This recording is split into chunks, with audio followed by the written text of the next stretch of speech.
is the mayor's report, and because this is our last council meeting of the year, it's a little bit long, so bear with me. To start off, there was an executive session held earlier this evening to discuss pending potential litigation for RCW 42.30.110 I. Wanted to mention some personnel policies around Juneteenth. I am proposing adding Juneteenth as a city-observed holiday in 2022. This item is in the personnel policy updates and the consent agenda this evening under AB 8209. Juneteenth is the oldest nationally celebrated commemoration of the ending of slavery in the United States. In the 2021 legislative session, the Washington legislature made Juneteenth a state holiday. During Juneteenth, we recognize the history of African Americans in the U.S., and we celebrate the inclusion of all races, ethnicities, and nationalities. Juneteenth is celebrated each year on June 19th. For 2022, this will fall on a Sunday, so it will be observed as a city closure day on Monday, June 20th, 2022. Capital Finance Community Task Force last met on November 16th to discuss infrastructure priorities across Issaquah's needs in transportation, parks and trails, and facilities. The task force will continue to develop its recommendations and roll out its framework for prioritizing projects at the next meeting tomorrow, December 7th at 6 p.m. Last Wednesday, the City of Issaquah held a meeting with Issaquah's legislators to discuss the city's priorities for the 2022 legislative session.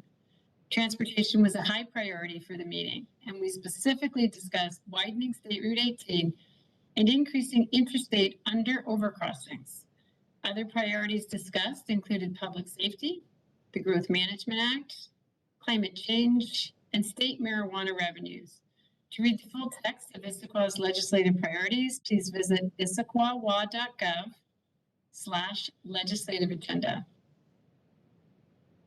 There are some new holiday lights on Front Street. In an effort to create a festive holiday environment and encourage small business shopping, the Issaquah Creative District expanded this year's downtown holiday lighting display to include the illumination of several business storefronts.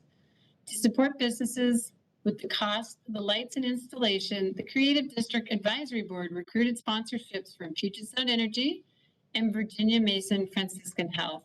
We want to thank these generous sponsors, and we hope that you all will enjoy the beauty of the lights in Issaquah this year. Last month, I had the pleasure of observing a community court session, an Issaquah community court session. Community court is a non-traditional therapeutic approach that works to provide practical, targeted solutions rather than traditional punishment in cases involving low-level offenses. Issaquah is leading the region with this innovative approach to reduce recidivism and provide restorative services to low-level offenders. I encourage all of my colleagues to visit these sessions online on Thursday afternoons. For those interested, please contact my office so that we can help you schedule a viewing. Issaquah is further expanding community court services because Issaquah has been awarded the Washington Courts Therapeutic Courts Grant. This item is in the consent agenda tonight under AB 8289.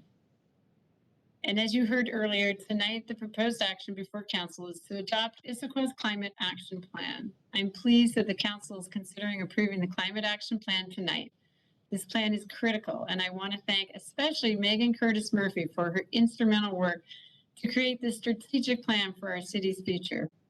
Megan is no longer with the City of Issaquah, but she stayed on as a consultant to complete the plan. Megan began at the city in 2014, and we wish her well in her new role as Sustainability Manager for Northeastern University.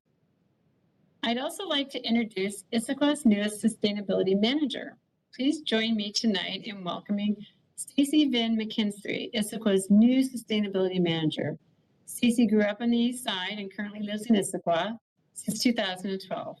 Stacey has worked for state agencies on Puget Sound, salmon, and stream flow restoration, and we're excited to have her join the team.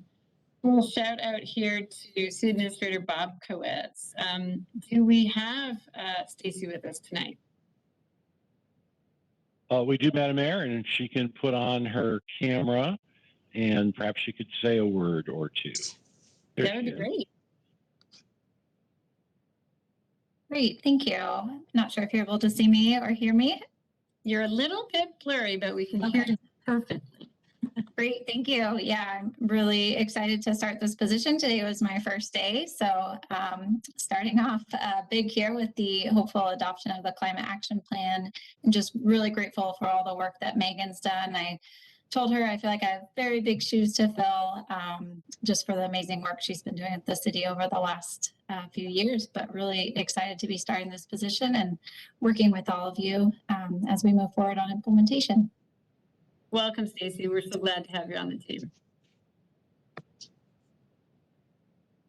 I also want to introduce tonight another new person to Issaquah, Issaquah's new Chief Financial Officer. Please join me in welcoming Robert Hammoud, Issaquah's new Chief Financial Officer. Robert has worked in the public sector for over 17 years and most recently as the Finance Director for the City of Snoqualmie. We're excited to have him. Welcome, Robert. And again, we do have, I see Robert. Hi, Robert. Do you want to say a few words? Yes, thank you, Mayor Pauly.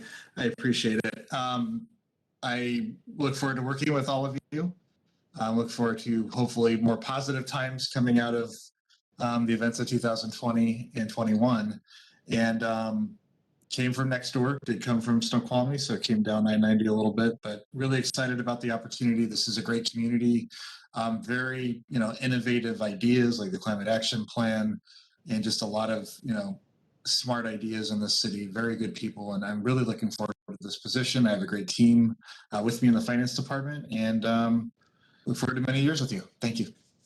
Welcome, Robert. We're really glad to have you on the team. Hang on, I have two more items and then I'm finally done. I wanted to talk about a few upcoming events. Swedish in the Issaquah Highlands is holding a job fair on December 9th from 10 a.m. to 4:30 p.m. and they're hiring for multiple positions. You can learn more on Swedish's website. And as I learned today, you can also look at the amazing trees that they have decorated in their lobby for a employee contest that will just light up your heart when you see it. It's quite fantastic. On Thursday, December 9th, the Issaquah Depot Museum will host caroling at the depot from 6 to 7:30 p.m. Hot chocolate and candy canes will be provided.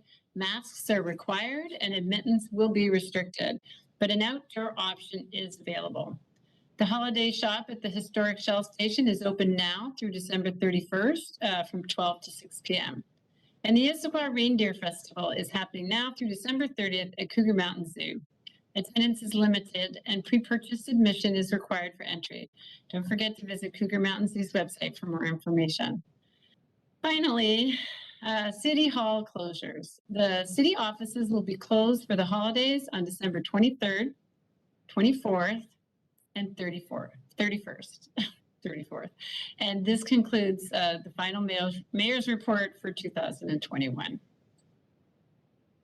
The next item on our agenda this evening is the consent calendar, and it was distributed to council in advance. If authorized, the items on the consent calendar will be considered together and approved in one motion. And I'd like to turn it over to Councilmember DeMichelle, who would like to make a statement before we go through our approval process. Councilmember DeMichelle. Thank you, Mayor Pauly. Sorry, there we go. I would like to state for the record that I was employed with an entity that is included in the city's payables, Influence the Choice.